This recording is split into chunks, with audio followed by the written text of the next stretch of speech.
What is up, everybody? It's Dr. Vibe here, host and producer of the award-winning Dr. Vibe Show, the home of Epic Conversations. And I'm the host of Epic Conversations, 2020 Best Podcast News Award winner, 2018 Innovation Award winner, given out by the Canadian Ethnic Media Association.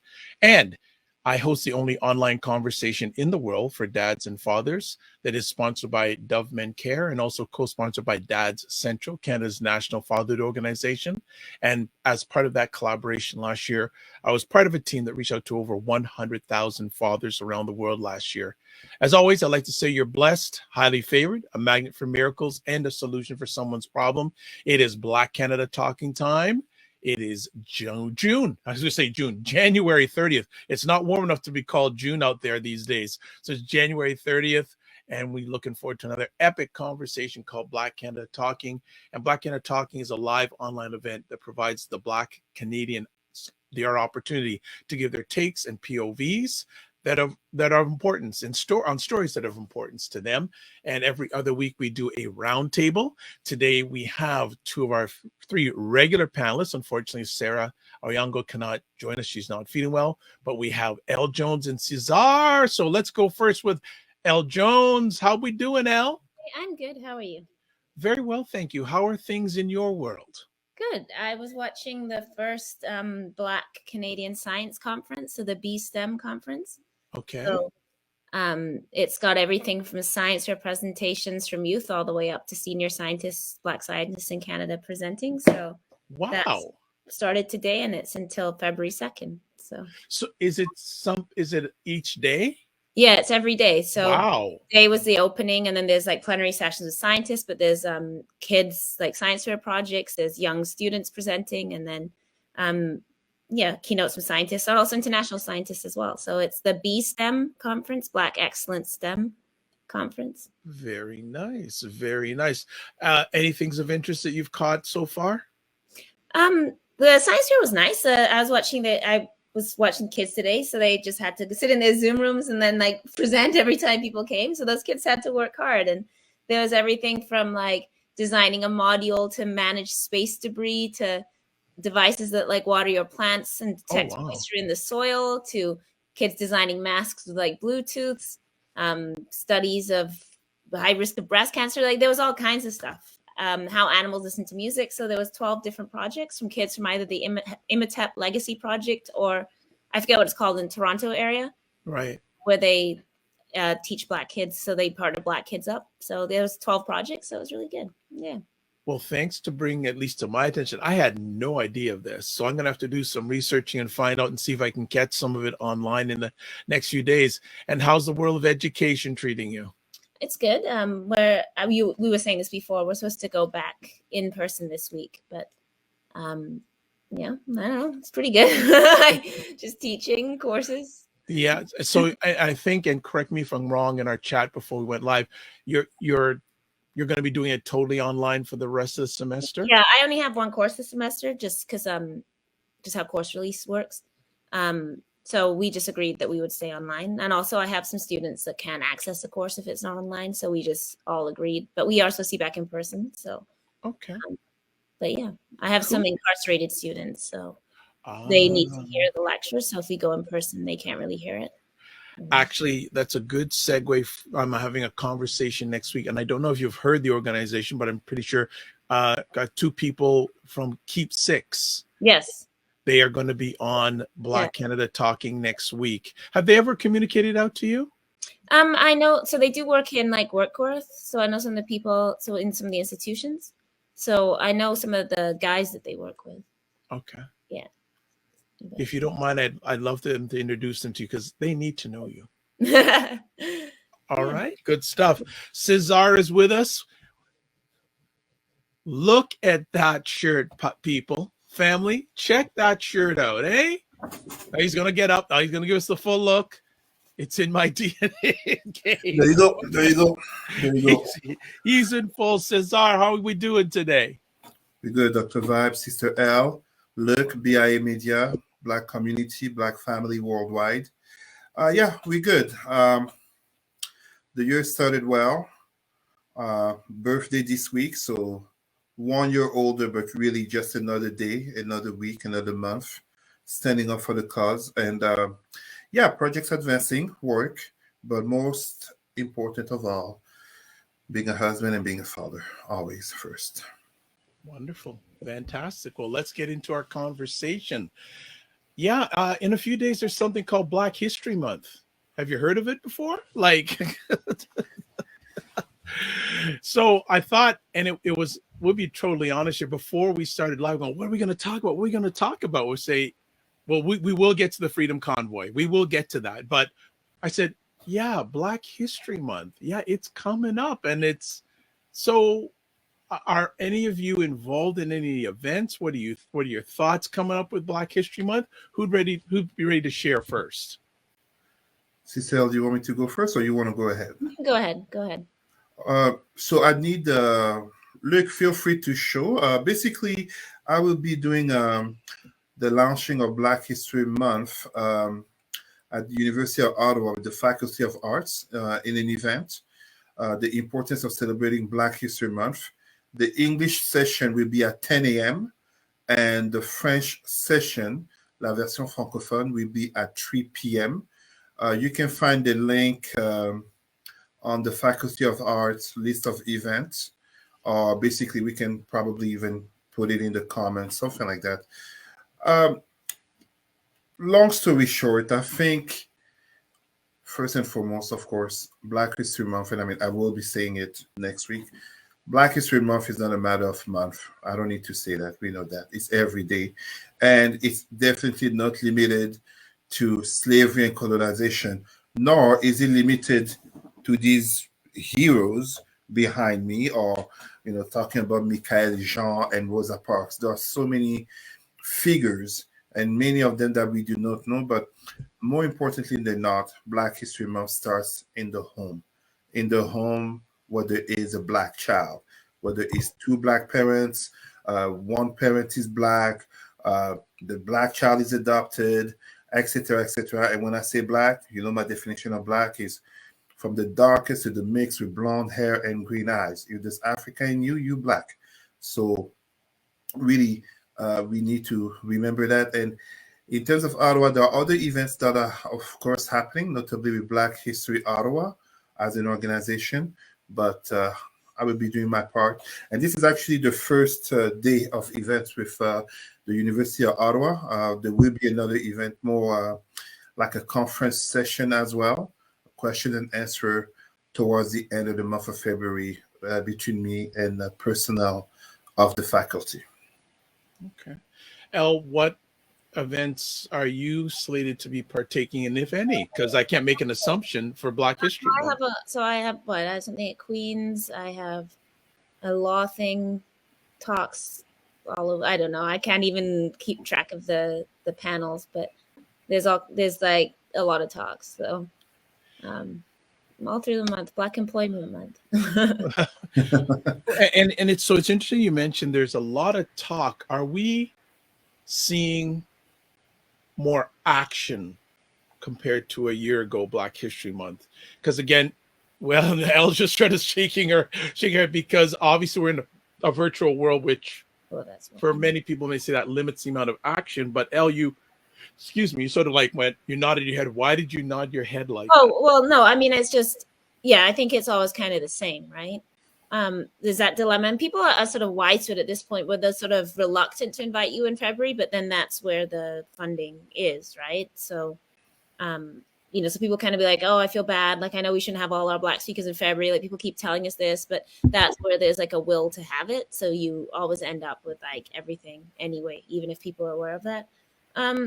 No, one of my cynical jokes is that, Black History Month is when we honor dead radical Black people while shaming the live radical Black people in our own communities, So like once you're safely dead, then it's all, they're amazing radical. But of course, there's all kinds of radical people being shunned in our communities, being excluded from like the big events, not being allowed to talk because they're troublemakers, right?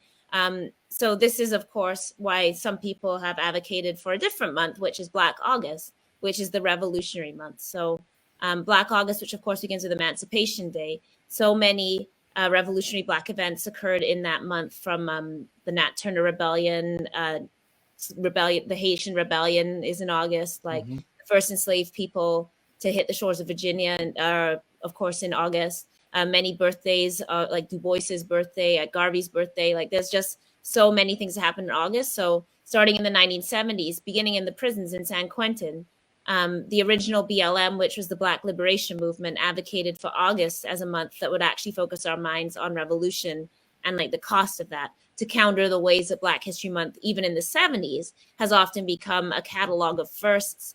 And then kente drumming and the list of things, which isn't to like diminish it. We had to actually fight to get Black History Month, particularly in Canada. I mean, when I was growing up, and I ain't that old, and we didn't have Black History Month in Winnipeg at all. Like there was nothing in the schools. Like it was not recognized at all. And I'm sure they do now, but even when I was in school, like we didn't even have it. So I'm not gonna put the whole thing down, but the issue is, of course, as usual with anything Black, the difference between observing something and recognizing it and like putting that into practice is different. And then of course just like all the marketing that goes along with it, like people making t-shirts. And I guess I know people gotta eat, but like let's think carefully about what we're putting on our t-shirts, people. Like if we're making Black History Month t-shirts, like let's try and put people who have contributed to Black life, like not just like let's try and make some judicious choices is all I'm gonna say there. So yeah, I don't know, I like to think about where I'll say the same thing on Emancipation Day. Like where are we right now? Like how did we get here? Who shed blood to get us here? And like what are we supposed to be doing to bring us further? And if things aren't concentrated on that, then I find them of limited utility to Black people. So many people call Black History Month Black Liberation Month and remind us that this is what we're supposed to be focused on, like the need for collective action and not just food, fun, and fashion, right? Like So I like that. Food, fun, and fashion. Cesar, talk to me. Well, I mean, Sister L is correct. I mean, I'm not going to go too deep into this because, AKA, you have to attend the presentation on Tuesday. But no, Sister L is correct. We have to be honest with ourselves that, first of all, the fact that Black History Month being February is not a discredit to its origins, but we cannot dismiss the value of what it would be like in August as well. We're speaking of symbolism, but there's quite a difference in terms of what is accepted today in mainstream society regarding Black History Month being February, aka, when white CEOs become woke, when suddenly Kofi and Jamal become in, aka, the sister with the weird hair becomes very like, it's like she is a VIP, it's her month. And then March 1st come and you just become an N-word. So we have to be mindful of that. And also because for too many Black people, Black History Month becomes very much a performative month, even for them. But where were they before February 1st? And where are they after February 28th or 29th? Ultimately, it's not. That's why I always say, as in terms of my message, the fact that the date is given in February is little to the fact of what do Black people really do to stand up all year long, especially in their own homes. You don't get to raise the fist and scream Black History Month, and then you go back to pray to white Jesus or Arab Allah, wondering why they don't respect you. Just as at the same time, you can't be raising the fist in front of Black people, but then you go ass kissing to the white boss, to the white colleagues, to the non-Black others in order to be included, in order to fit in. It becomes a problem. And at the end of the day, even other people, they come to see it. They come to not respect us. Ultimately, it's about dignity. And that dignity comes with respect in terms of not so much what we do in terms of in front of non-Blacks, but what we do in terms of ourselves looking at ourselves in front of the mirror, ourselves having that honest conversation, as we talk about so often, within the community, within our own people, in terms of who do we really say represent us versus who is claimed to represent us, but they're never in the struggle. They say the nice words, but they don't dare to say the truthful words. You see what I mean? I mean, let's be honest. We can say Black History Month. We can say Black Lives Matter. We can say Kunta Kinte and Wakanda, but we can't lie. We have a lot of black skin, white mask in the black community. Al, you want to add anything to that? Cesar's laying it down. I don't know if there's anything to add, really. I mean, if we want to sort of segue into the next topic, which is the convoy, you know, like a lot of people are defending that by saying, oh, you know, it's not racist, even though there's people with Swazi flags, like swastikas. There's like, you know, Maxime Bernier, Paul Frome is at these events, who's like a straight up Nazi, like not, this isn't hyperbole, like he's an actual Nazi, like, you know. So despite the presence of so many like actual fascists, like actual neo-Nazis, there are Black people that are online like defending this and denying that it's racist, and then allowing this discourse. You're kidding me. Oh God, yeah, there 100%. was a Black lawyer speaking last week. 100%. And I'm not going to say his name, but a certain Black lawyer who represents Black families was out last week standing beside Maxime Bernier and saying to white people that a vaccine passport is the same thing as slavery and the Holocaust. Yeah.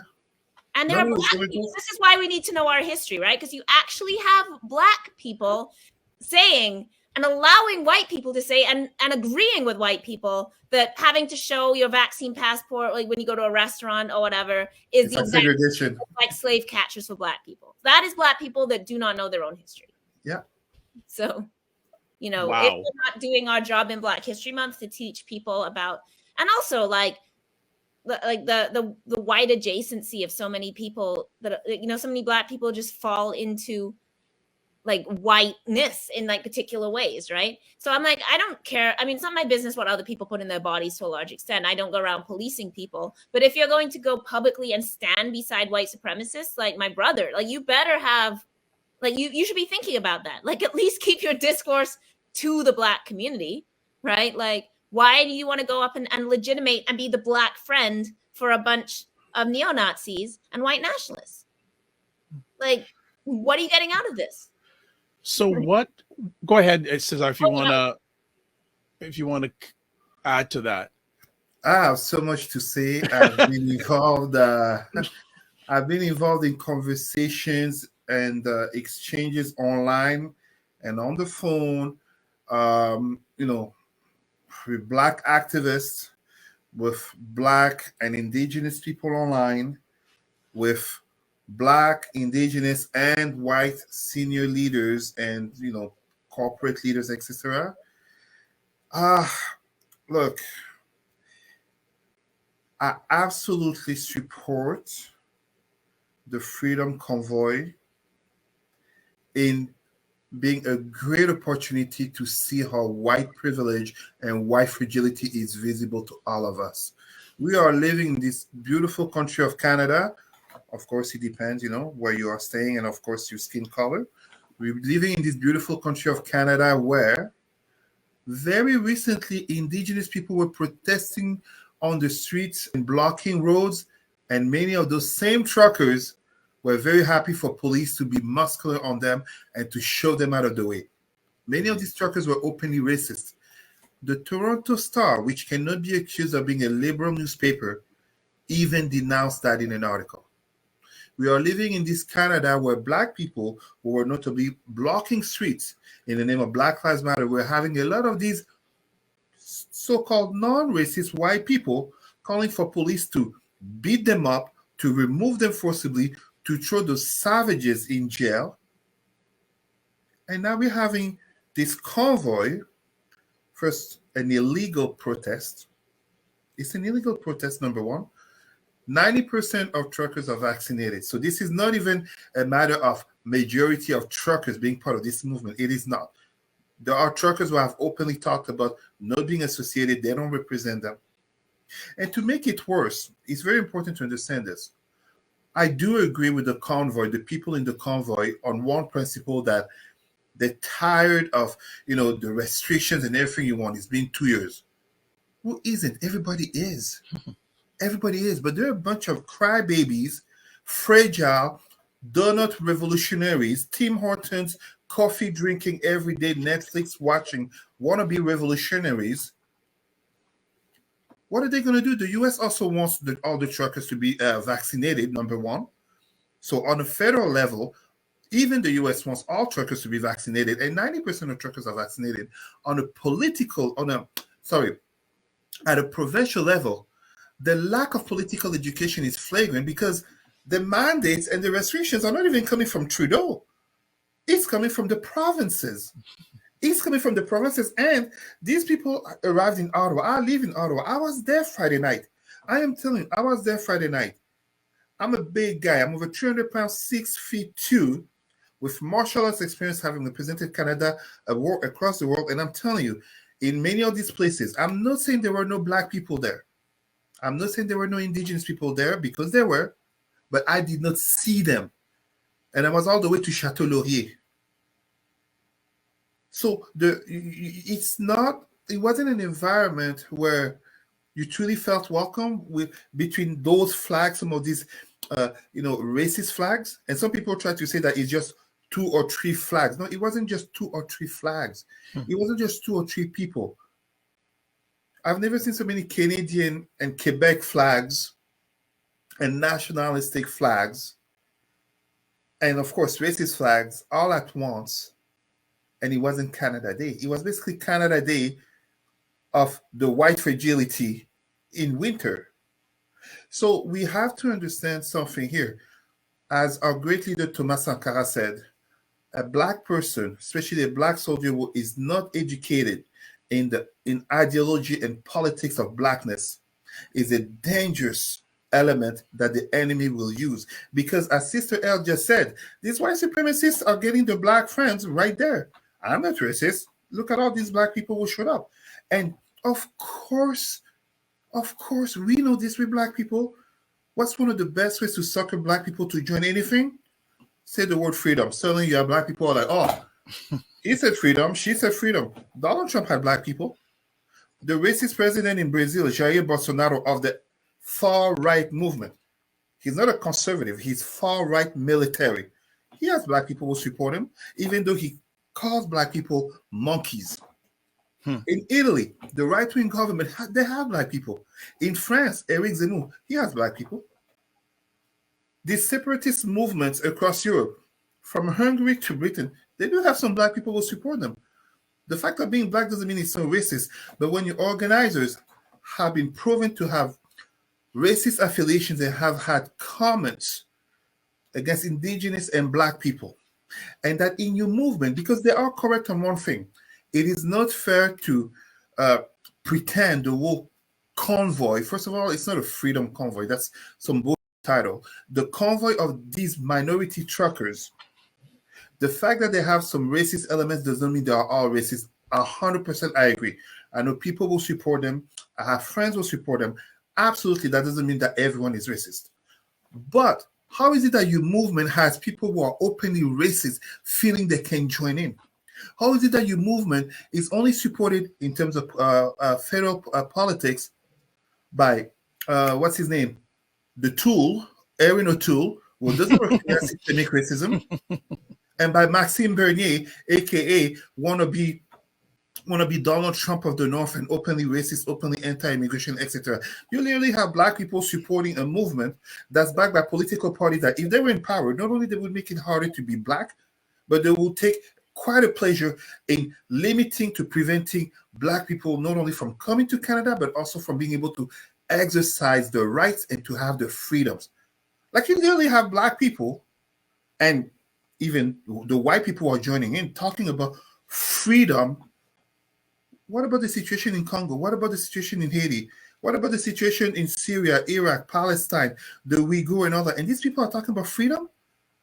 They get the 3 meals a day. They get a shower every day. They get Netflix. They get coffee. They get Tim Hortons. What are they oppressed? What's oppressing them? The anti-science and anti-democracy is very Cesar, L wants to jump in.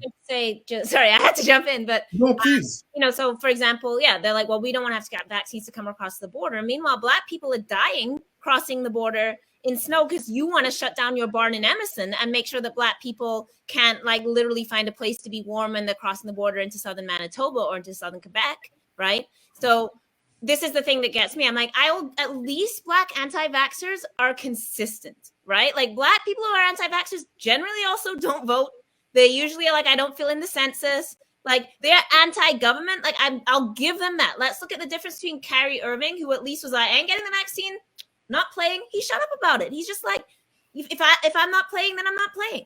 That is a whole different than Novak, who's like, I'm not going to get vaccinated, but then I'm going to try and come into Australia. I'm going to lie on my visa. I'm going to have a COVID test that's probably dubious and then be out in public with kids the day after my supposed test. And I'm going to violate your immigration laws. Like that is whiteness. I'm like, Yep. Kyrie Irving as a Black person was like, I'm going to make my decision and take my licks. And I'm like, I'm not like, it's not my decision, but you did what you wanted to do and you took the consequences. Yep. White people in their fragility and privilege are like, I'm going to take a choice, but then I can't just sit in my choice and be like, I guess if I don't do this, I won't have a job. I guess I'm not crossing the border then. They're like, no, you have to change for me. And like, they don't stand with us on that though. So these same people that are bitching about the stuff now, where are they on carding? Like, you don't want to be checked, right? Like, oh, suddenly show your, I have to go to a restaurant and show my pass. But none of these people give an SH that we're being carded. In fact, they think we should be carded. It's policing for you and not for them, which is whiteness, right? White people want us policed. Carding's fine. Street checks are fine. Surveillance of our neighborhood is fine. TABIS is fine. Send the cops into our neighborhoods. But somebody tells you have to get a vaccine and suddenly it's a crisis. Then we can treat them totally differently. So we have to, look, I wrote a defunding report on defunding the police. Every Black person commits a crime, don't even live in this country. People are like, oh, they're shooting themselves in Chicago. This idiot's talking about defund the police in Halifax. Like, what about this person with a gun in Chicago? Man, that person ain't even in the country, never mind the city. But you're not supposed to denounce people in your own goddamn movement. So you can't ask white people to say, I'm not saying you're all racist, but I'm saying there's racists around you. What do Black people have to do when a Black person commits a crime or is extreme or whatever? We have to stand there and be like, oh, they don't speak for me. Every Muslim on earth has to say, oh, I'm not a terrorist. I'm not an extremist. We denounce ISIS. We denounce the Taliban. Otherwise you get associated. But white people, how dare you? Just because somebody has a swastika flag doesn't mean that I'm not even going to listen to that. And it's like, why don't you have to? Where's the moderate whites? We have to be moderate Blacks and moderate Muslims and moderate everything. Where's the moderate whites have to call this out in their movement? And then you saw the Ottawa police. See, this is why I didn't want to talk about this. Then you saw the Ottawa police. Oh, people need space to grieve and complain. And do they say that? The hypocrisy is magnificent. But that's what I'm like.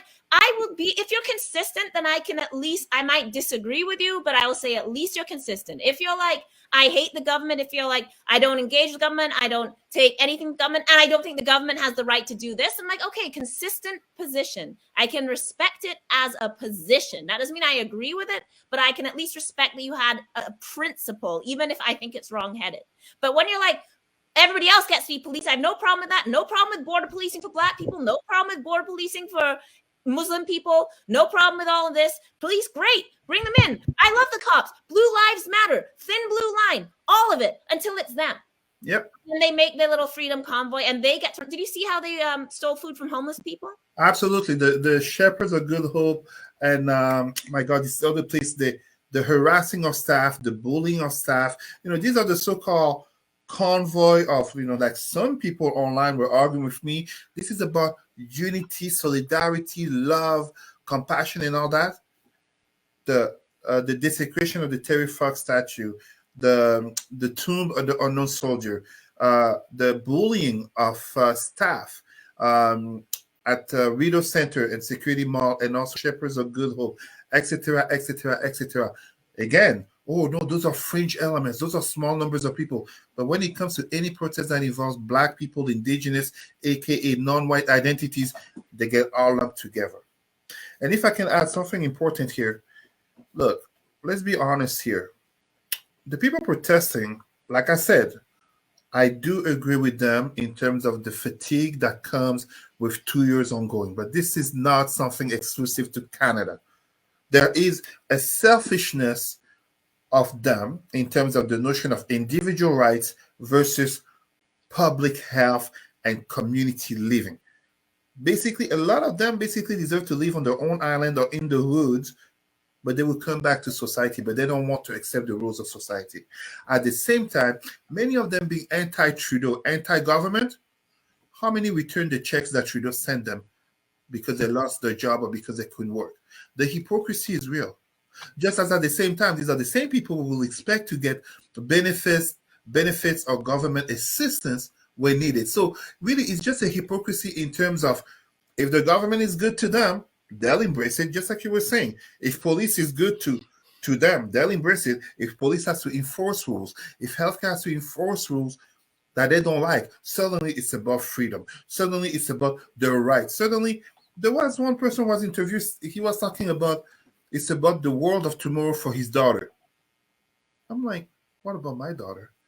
This white person will probably has never known anything in terms of oppression living here in Canada and probably doesn't care or doesn't know anything in terms of the reality of Blacks, Indigenous, and doesn't have any reason to care about it in the privileges of his whiteness.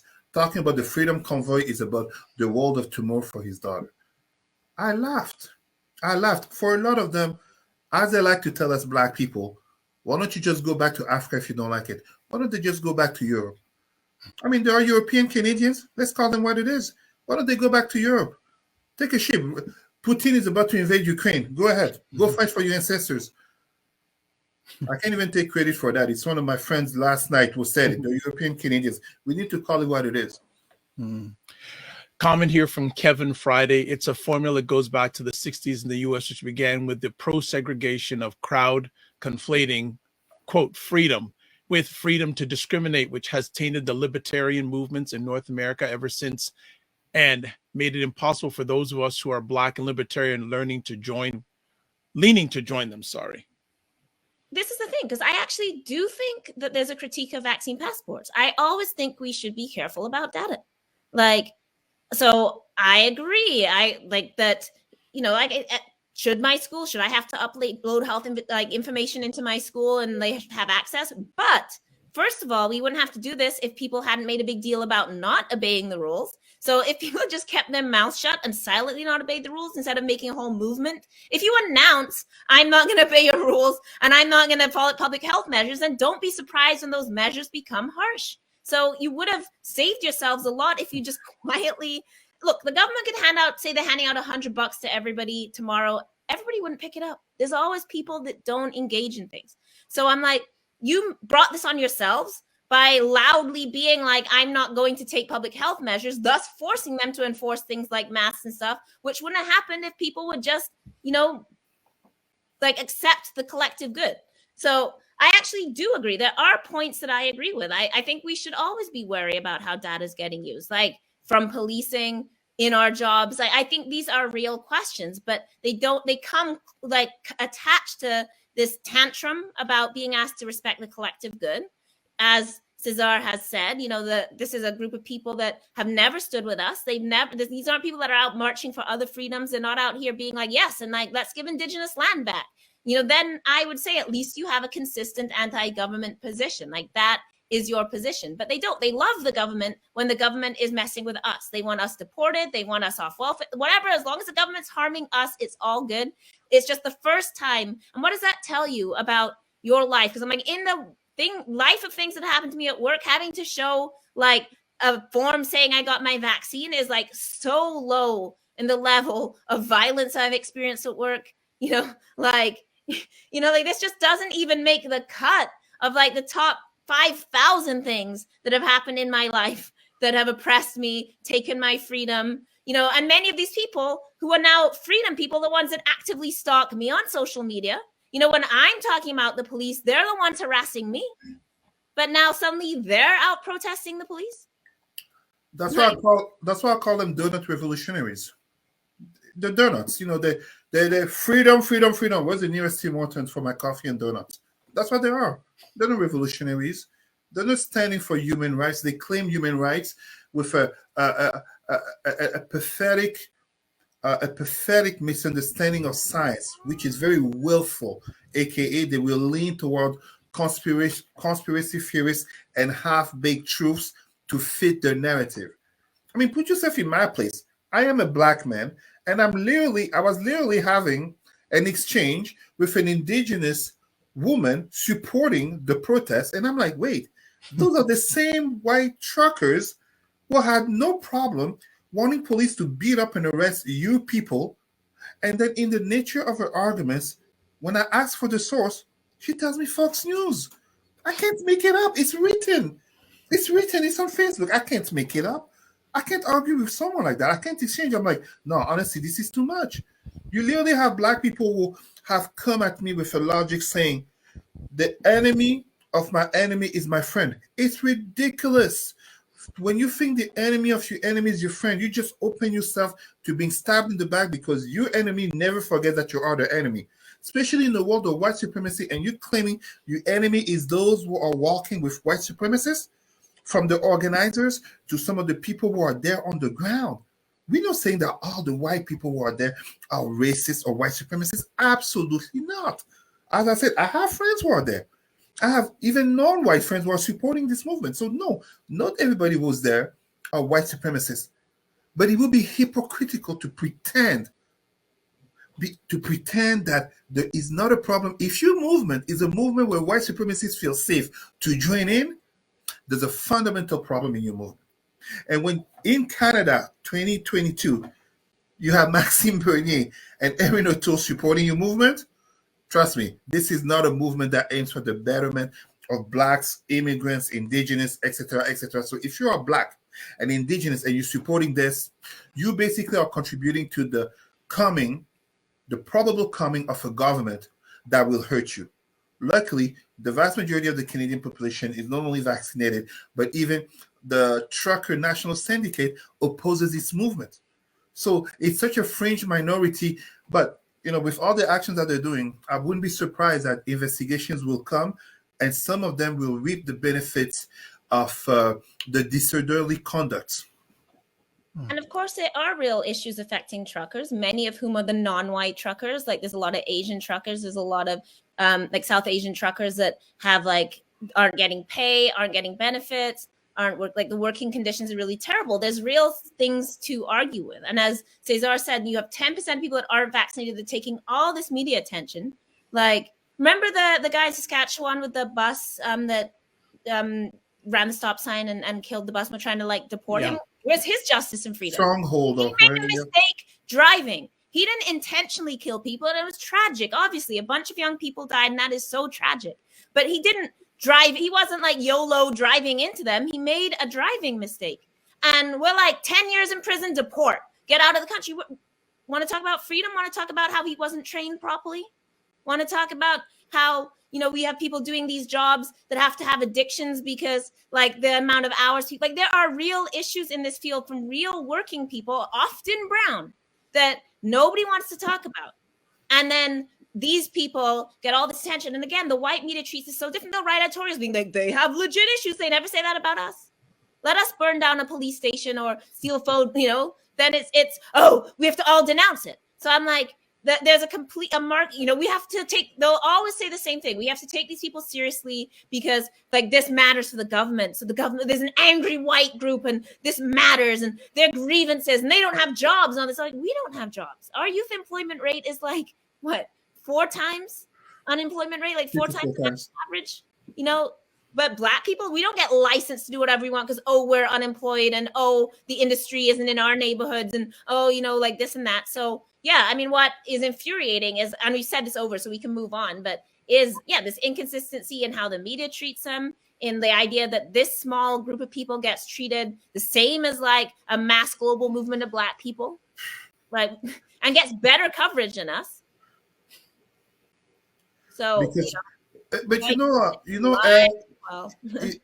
it really reminds me of what we saw last year. And you tell me your perspectives, notably, as you are in the Maritimes, but maybe as a black woman, your perspectives, and Dr. Vibe, you go ahead as well. But you see, the events of the Capitol last year, January 6th, Donald Trump, the white supremacy insurrection, even Joe Biden recognized that if he had been a bunch of blacks or Latinos, the police reaction would have been quite different, bloody.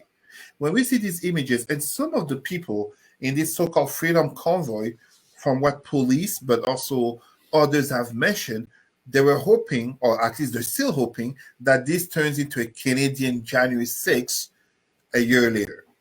Can we just dare to imagine if it was all Black people, Remember what all happened when Indigenous people? Yusra said she didn't want to kill white people? When Yusra said, Allah, give me strength not to kill white people? And it's like 6 years later, and every time her name comes up or BLM's name comes up, that tweet is circulating, clearly got by Michael McCormick, the head of the police association that gave it to Jerry Agar on News 1010. And ever since that tweet by a 21-year-old Black girl that was like uncovered, that has circulated for years. Please, Allah, let me not kill white people. A Black woman saying, despite all this violence that people put me through, I am praying that I will not do harm.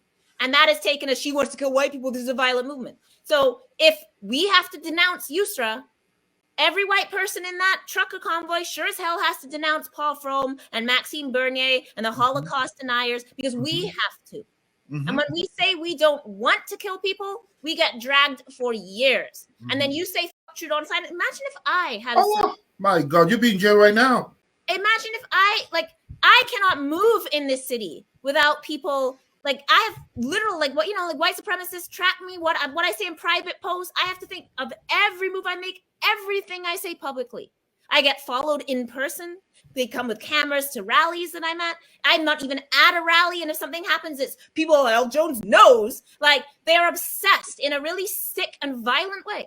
And I have to watch everything. You should see the commentary when I write a 219-page sourced academic report, and you should see what people say about me. It is completely different. Just a quick interruption. Sarah's saying here, tantrum is the right word. And yes, the lack of consistency about whose, quote, freedom, unquote, is being defended. And also, Sarah says, mainstream media and their obsession with white grievance. Yeah, I got to move on. This is why I said I didn't want to discuss it, because I'm like, A, it makes me angry. B, then they uncover the video and harass you. So don't put this one up on YouTube. Like, shit. I just want to remind our people, people listening, the vast majority of Canadians, whites, if you want me to put it that way, don't support this movement. The vast majority of truckers don't support this movement. Majority of Black activists, just as of Indigenous leaders, do not support. There are individual Blacks and individual Indigenous who are there claiming freedom, claiming this country not to become a dictatorship, etc. I've been in two countries that are hardcore dictatorship, Turkey and Egypt, and it's nothing close to Canada. People claim freedom because they basically are a bunch of crybabies. I want to move to a very quick news item. My partner just got here, and he's been arguing with people too, and the same experience of like Black people coming in and being like, no, it's not racist. And he's same thing. Like, this is like the Black experience this weekend. But I want to shift for a minute. People may be familiar. Are you guys familiar with the UCLA gymnastics team? It's the most followed. Yes. Did you see the story? Yes. So this is on the eve of Black History Month. So for people who aren't familiar, this is the gymnastics team. They're massively followed on social media, and then largely followed because of their Black girls. So they have a lot of Black women who do Black routines that are extremely popular based on popular music. So people saw Nia Dennis last year with the Black Excellence routine. Marzetta Fraser did a tribute to Janet Jackson. So turns out they have a teammate, not Black, that was saying the N-word. Claims she was saying it in lyrics, but that's not the case. She was just like saying the N-word in and out of the gym, rating Black girls by how they look, like rating the team and being like the Black girls are the ugliest. And the team did nothing for months. The girls tried to address this. The women, I should say, they're not girls. They tried to address it. They tried to have meetings. They're like, oh, she needs grace and compassion because she's not well.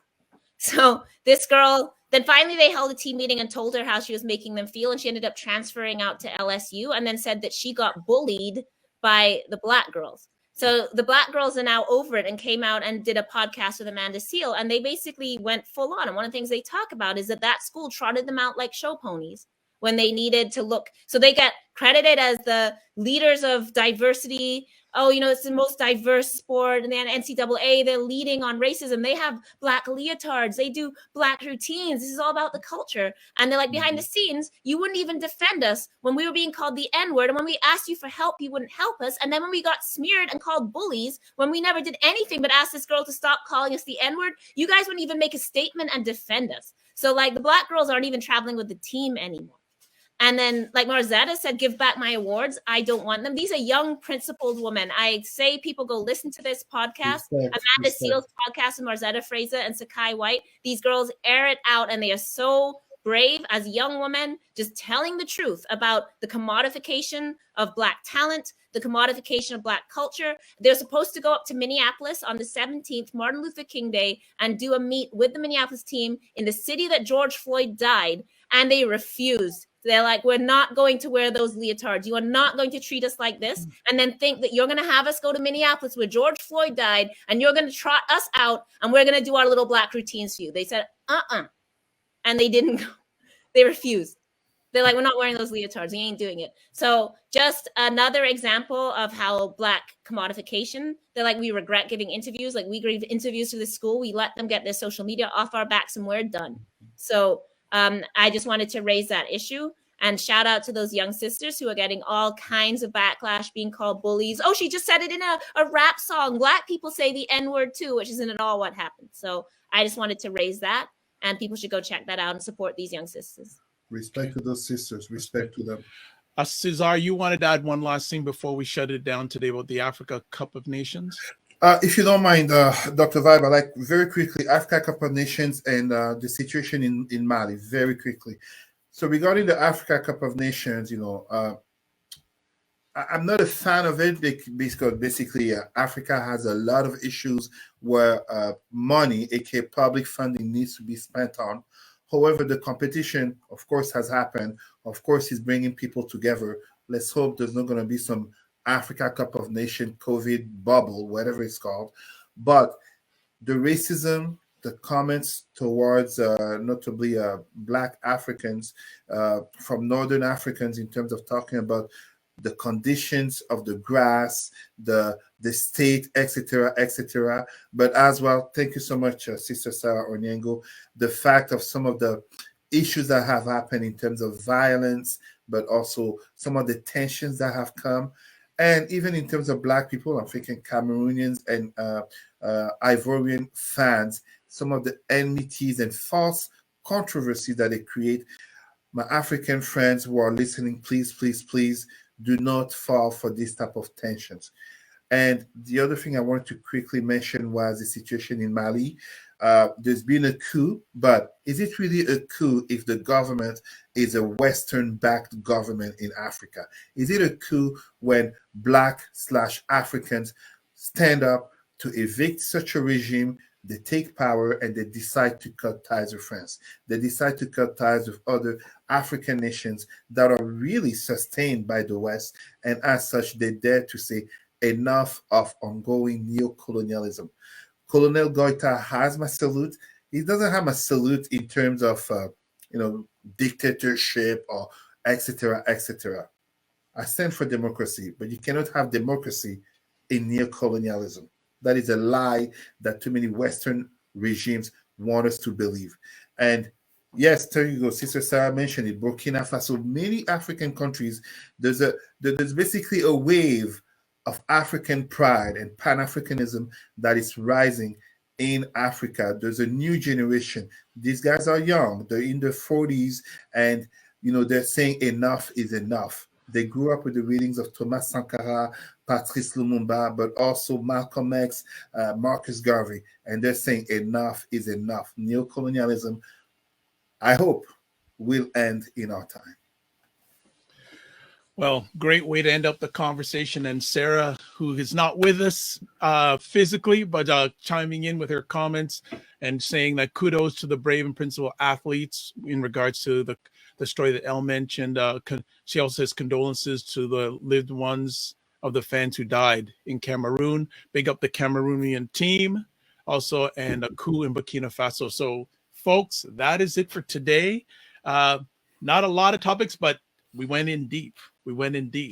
So as always, I'd like to say thank you to both these wonderful individuals and Sarah, who's not here, for taking their time to share with us. And as always, Elle, how can people get in contact with you? Just email. I don't know. I'm not giving it out this episode. I don't know who's going to find it. Okay. All right. We'll leave it at that. Cesar, are you wanting to give out any contact information? First of all, allow me to salute Kevin Friday, my friend. He was actually at my place last night. He's one of the contributors to some of my comments today. But yeah, reach me on Facebook, Cesar Remy, CESAR space RIMY. And remember, Tuesday, February 1st, Black History Month, Ottawa U Faculty of Arts. The English section, the English conference is at 10 a.m. and there is a French conference at 3 p.m. All right. There it is. It's flashing on and off, but you saw it enough. So thank you to both of you. As always, I am Dr. Vibe. I'm host and producer of the award-winning Dr. Vibe Show, the home of Epic Conversations, and I'm the host of Epic Conversations 2020 Best Podcast News Award winner, 2018 Innovation Award given out by the Canadian Ethnic Media Association. And I host the only online conversation in the world for dads and fathers. It's co-sponsored by Doveman Care and Dads Central. I'd like to thank everyone who watched this live or watch it on the replay or will listen to it on the replay. As always, I close off with this. Live your life as a dream. If you can dream it, you can make it.